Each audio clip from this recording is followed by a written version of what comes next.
What is going on, everybody? Welcome back to the channel. In today's video, we're going to be taking a look at the Blackmagic URSA Mini Pro 12K sample footage. This is the official footage that Blackmagic has given us, and this is the footage they believe showcases the capabilities of the camera. Now, how I'm able to do this in FinalCut Pro is pretty simple.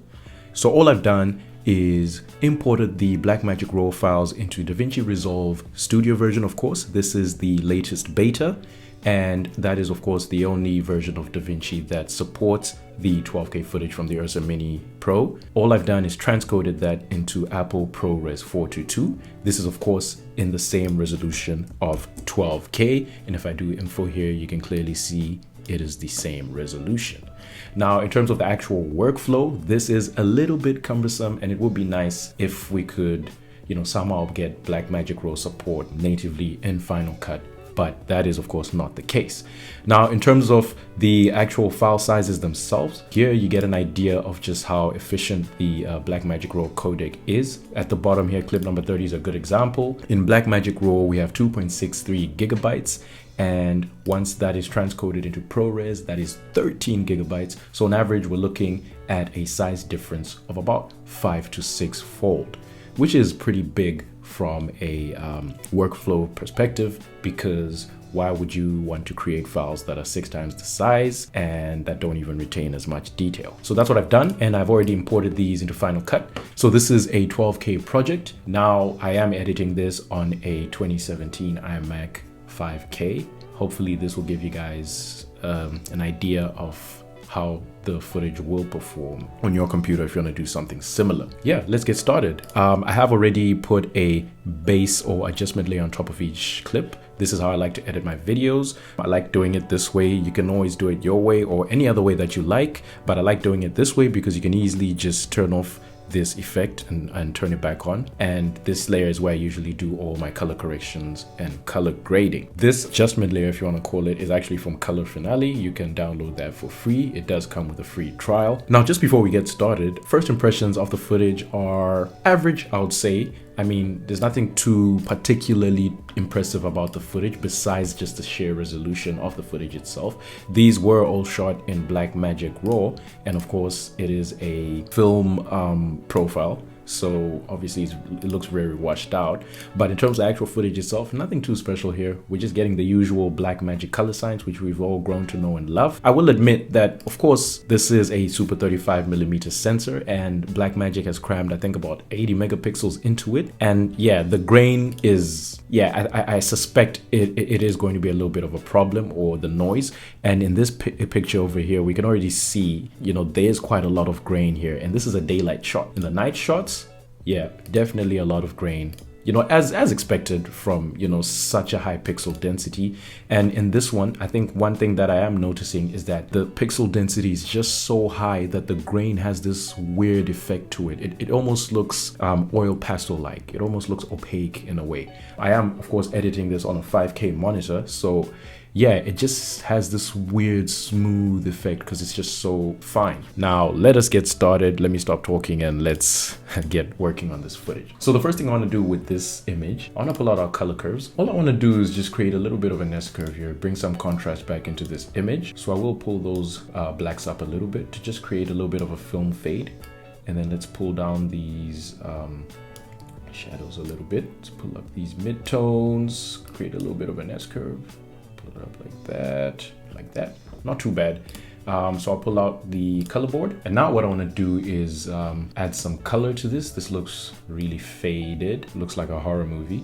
So let's add some saturation into this image, bring it up back to life, pull this all the way up. This is of course a log profile, so it is very washed out. Actually, we can increase this just a little bit more, up till about there. I increase the master saturation a little bit further, about there. And yeah, that's already looking a lot better than it did before. If I press V on that, you can clearly see it's looking a lot better. If I look at our hair here, you can it's obvious there's quite a lot of noise in there. And yeah, that was the first thing I thought when I heard of a 80 megapixel super 35mm sensor, because the pixel density of that is just ridiculous. I feel like the shot itself is a little bit underexposed, so I'll pull out the scopes In FinalCut Pro, you can do that easily by pressing Command 7. The image is clearly underexposed, so we'll pull up the global exposure a little bit. Let's pull that up all the way to about 30%. And then we want to crush those blacks once again. Pull them all the way down to about here. Let's pull up those highlights. Make the image pop like that. Bring back those blacks again. And yeah, this is really stretching the image. And you guys can see, I don't know if you guys can see, but if you look in areas like this, there's already noise. The image is already starting to fall apart. Now, of course, I do not know how this image would behave in Davinci Resolve had I kept it in or edited it in Blackmagic Raw. But yeah, in terms of ProRes 422, you can already see a little bit of some limitations there. Now, if we scrub through that, that's already looking much better. One thing I will do, I don't like those greens in the back, or I just want them to pop a little bit more. So I'll pull out the hue and saturation curves, and I'll need the hue versus saturation. I'll just pull that up. And what I'll do, I'll get the eyedropper and I'll just sample. So I'll sample the greens over here like that, and I'll isolate color a little bit to just the greens so that the skin tones aren't affected. And let's pull that saturation all the way up like that. And I think I'll play around with the hue a little bit. So that's already looking a lot better. Skin tones look okay. Skin tones look a little bit red. They look like they're a bit on the red side. So I will pull out those scopes again, Command 7. And then what I'll do now is pull out the vector scope. And you know, for those of you that don't know what the vector scope is, it's just simply a graphical representation of an image that is being viewed on your screen. So you have your blues over here, you have your cyan, you have your green, you have your yellow, magenta, and reds. This line over here is where your skin tones should lie. So basically what that means is that if I come here and crop the image such that the only thing that is in the image is her skin, the skin should lie on that line. And yeah, this is perfect. I guess this image was shot with the perfect white balance. That is our image. Let's move on to the next one. I can see this is pretty much the exact same image, same spot, same everything, just a different character. Same as before. What we want to do is we want to bring contrast into the image, and I'll use my color curves again. A little bit of a fade into that. We'll crush those shadows a little bit, pull up those highlights a little bit. And this image is looking terrible. He looks very sick. So let's bring him back to life. And I want to pull up our global saturation. I want to bring it up really high. This is of course log footage, so it's gonna be really washed out. It's already looking a lot better. If I pull up my scopes again, now we want to go to the waveform. And yeah, this image is also a tad underexposed, so we want to pull up that global exposure like that, pull it all the way up to 40, and then we want to pull down those blacks all the way to 0. I'm not entirely sure what this image was. These images were slightly underexposed, but hey, already that's looking like a much better image than it did before. I think this one is good. We'll leave it at that. And I'm guessing since it was shot in the exact same place as before, I'm guessing our skin tones are okay. We'll skip to the next one. We want to bring back contrast into the image. Actually, this time I'll just use the color board. It's a lot quicker. So we can pull this down. We can do this with our waveform open, so we can see exactly what we're doing. Image is underexposed. Let's pull the master exposure up, or global exposure, shall I say. So we can pull that down a little bit. Want to bring those highlights all the way up so that the image really pops. This image is looking really good. I really like this one. That's looking great. We can close the waveform. Now let's bring color into it. And I think global 50 should be all right. And yeah, that's already looking like a much better image. Now what I will do, I really do not like those yellowish orangish greens. For those of you that are loyal to the channel, you will know that I completely hate that. So what I'll do is we'll pull out the hue versus hue, And what we want to do is just sample that like that. Yeah, we just want to make those greens just a little bit greener, let's say. So let's pull this down. Yeah, like that. And we can actually add a little more saturation to this. Sample that. Yeah, we can increase the saturation of that a little bit. Let's isolate it a bit more to just the greens, because I can see the skin tones are getting a little bit affected. And if you turn that on and off, you can clearly see it makes a huge difference. I do not like those yellow greens. That is our image. That is looking really nice. I really like this image. It's looking really nice. Move on to the next. So this one, I can already tell this might be a bit of a challenging one, simply just because I feel like the image is gonna fall apart, because you can already tell that it is an extremely noisy video. So yeah, let's begin like how we always do. Pull out the waveform. What we want to do is go to exposure. So let's put on our shadows like that, crush all those blacks, and yeah, this is where I suspect it'll get crazy, because if I do pull the global exposure up, this image is going to fall apart. Those blacks aren't going to be able to handle this. So let me try to play with the shadows and the highlights like that. Okay, that's not too bad. I guess that's not too bad. I mean, could be worse. Let me have a look at this. Yeah, it is. I mean, it is noisy. There is a little bit of fine grain here. If we zoom this in a little bit to 100%, yeah, you can see that there's quite a bit of noise in the shadow areas. That is expected, of course. But the overall image looks not so, that doesn't look bad. It looks decent, let's say. It looks all right.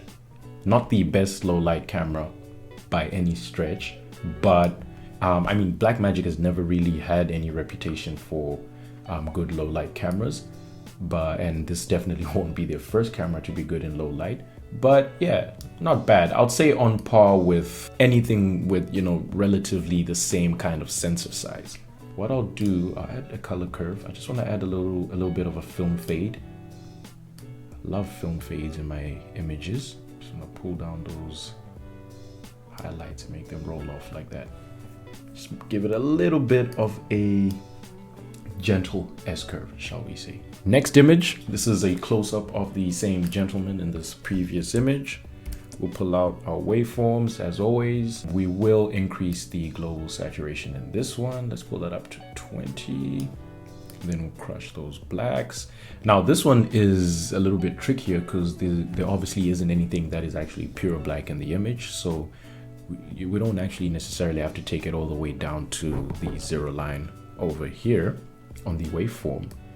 But I guess it should come pretty close because his hair over here and his shirt is somewhat black, let's say. So let's pull up those highlights and put on those blacks again. Let's increase the global saturation just a tad. This image doesn't need too much. Yeah, something like that. That looks pretty good. Looks great. Love it. And it's really sharp too. I don't know if you guys can see that. If you look at his eye here, I guess that's just, you know, the benefit of shooting 12K is just that the sheer resolution of it. I mean, it's an 80 megapixel frame, and yeah, it really shows the sharpness is out of this world. And I'll be interested to see just how sharp the output images from this project will be at full 12K. I will of course be uploading those onto the channel as well, so you guys should definitely check that out. I'll leave a link at the bottom of this video, and I'll probably also link it at the top of this video as well. This image is the same gentleman, and yeah, let's get that contrast in here. This one's a little bit brighter. We have bright lights in the back, so it's a little bit of a brighter image. Global saturation, we can pull that up to about 50. Let's pull it up to 20%. Let's pull those highlights up, pull down those shadows once again. This one's a bit tricky because this is we have a lot of shadows and we also have a lot of highlights, and we're talking really bright stuff. So we have two extremes, and I suspect the image is definitely going to start to fall apart here when we start to really stretch it. It's not doing too bad, but then again, if you do look at like his face over here with the bluish area, you do see a lot of noise You can definitely see, if you look at his nose over here, you can see some discoloration in there. So we'll turn the midtones saturation to 30. I feel like it just needs a little bit more life. Let me pull the saturation all the way out. Wow, that's not too bad. That looks pretty nice. Let me add a film fade to this just to kind of hide that grain a little bit. This is a trick I use in a lot of my videos, especially underexposed images or low light images. One of the ways that you can easily just sort of make that noise or digital noise just a little bit more subtle and a little bit more bearable. Just adding a little bit of a film fade like that, and yeah, it just makes it just a tad bit better to look at, I believe, or at least that's my opinion, shall I say. And yeah, that is that, guys. We're done with editing this footage. I'll go back just one more time and I'll edit this one. I think I went a little bit too crazy with the contrast in this image. So let's just dial that down a little bit. That's a little bit better. Now, one thing I did forget to mention is that after I did do my base color correction, I have applied the M31 custom LUT to all these videos just to give it a little bit of a more cinematic look. This is a orange and teal LUT, and I happen to really like that look. You guys can see the difference that it makes over there. Gives it a little bit more of an orange and teal look, but another thing it also does is gives me those really green greens that I like. So overall, what are my thoughts on this? Now, this is 12K footage. I mean, it's very difficult to imagine any filmmaker that would need the entire 12K resolution in any project. Transcoding this footage took hours on hours. Just to put it into perspective for you guys, I transcoded a 16-second 12K video into ProRes 422, and that took me 58 minutes. So obviously the workflow for this camera is just going to be ridiculous. You know, the people that will be buying this camera are probably people that are gonna have to invest a lot in expensive machines and computers to edit footage like this, because look, if you think you're gonna buy this and edit it on your computer at home, you're not going to be able to do that.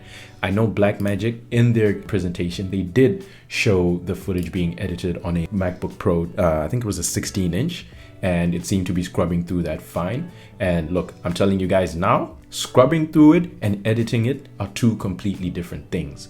And I'll give you guys an example right now. If you scrub through it, it will play. This is on an iMac 2017, a pretty well spec'd one too at that. This has an i5, I believe, with a quad-core processor at about 5 gigahertz or so. And look, it will scrub through the video fine, but color grading, applying color effects, doing your, color work and edits and all that, it's a completely different ball game.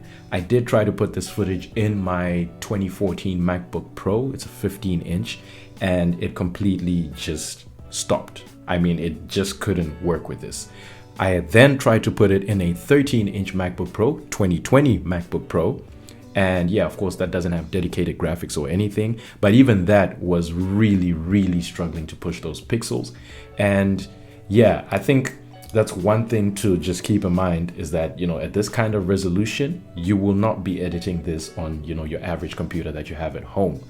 But if you do have one of those computers, then yeah, something like this can be something of interest to you. I mean, of course, you have seen that it is possible. I am editing this on an iMac, 5K iMac, while recording the screen at the same time, and it seems to be working with it just fine. Now, of course, this is optimized and proxy media, which I believe a lot of people that work with this type of footage will need, but it works and it's doable and it's not impossible. So yeah, overall, in terms of the footage is great. I mean, besides the resolution itself, nothing too crazy here. Like I said before, guys, I feel like all they've done here is just taken an URSA Mini and given it 12K. And that's exactly what they've done. So nothing too crazy. The only crazy thing is the resolution. So if you're a person that doesn't need the resolution, then, a camera like this definitely won't be for you. Thanks for watching, guys, and make sure to subscribe to the channel if you haven't already done so. Hit that bell icon to get notified when new videos come out on this channel. Leave a comment and a like, and let me know if you guys would like me to make more videos like this in the future. Make sure you guys watch the exported videos of these clips that I'm going to upload to YouTube in 12K. I'm not sure if YouTube does support 12K right now, but if not, it'll probably downscale that to 8K, but still it'll give you an idea of just how clear and sharp the image is. Thanks guys, and I'll catch you guys in the next one. Peace.